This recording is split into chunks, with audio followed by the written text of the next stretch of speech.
From Washington, this is VOA News.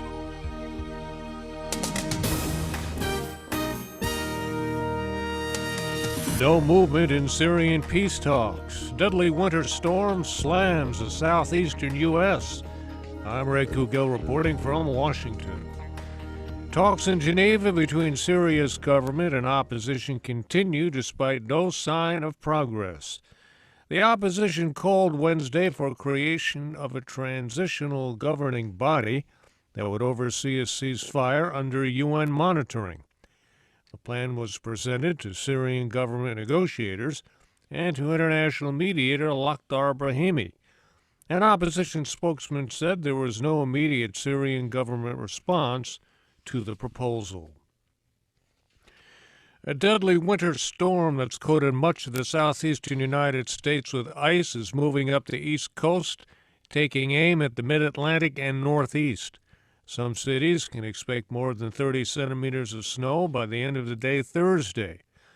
Major school systems have already closed, and residents are packing supermarkets to stock up on essentials. The storm killed at least 9 people as it pushed across the usually mild southeast on Wednesday, coating highways from Texas through the Carolinas with ice.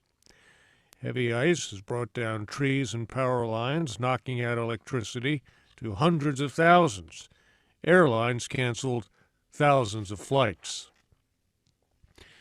The U.S. Congress increased the government's borrowing authority for the next 13 months, averting the looming threat of a default on its debts at the end of this month.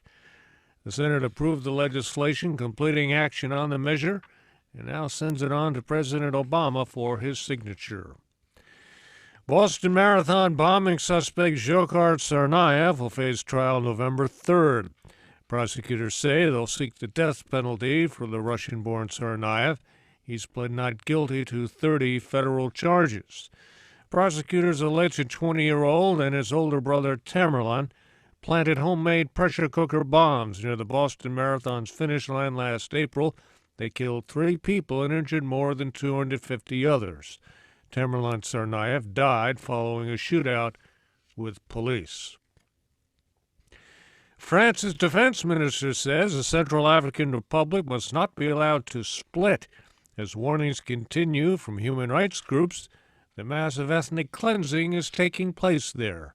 Lisa Bright reports. French Defense Minister Jean-Yves Le Drian held talks in Bangui with top French military officers and the Central African Republic's interim president, Catherine Samba-Panza, who joined him in a visit to the southwestern part of the country. Le Drian's visit to the CAR is his 3rd since France launched its Sangaris military operation there last year.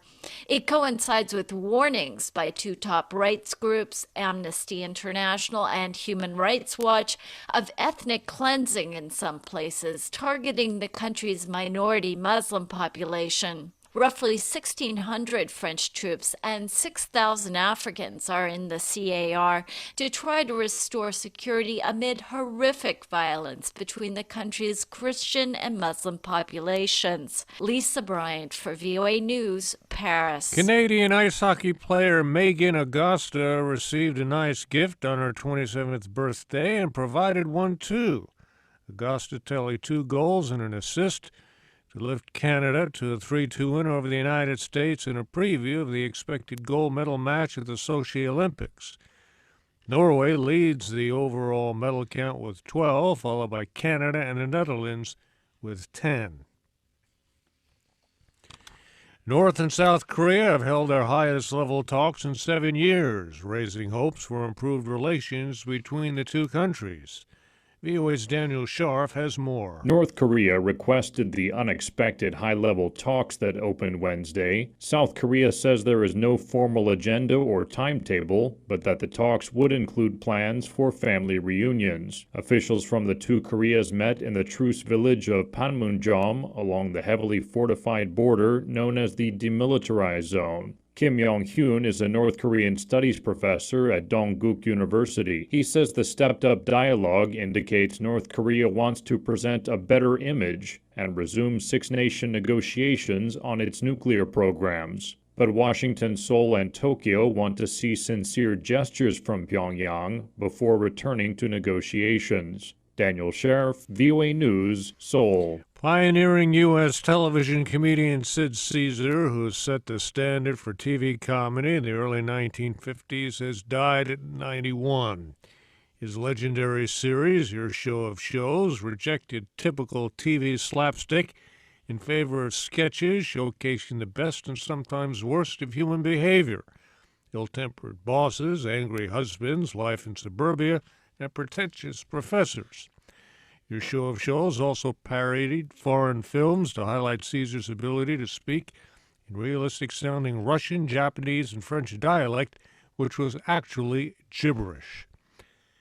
I'm Ray Kouguell, VOA News. More at voanews.com.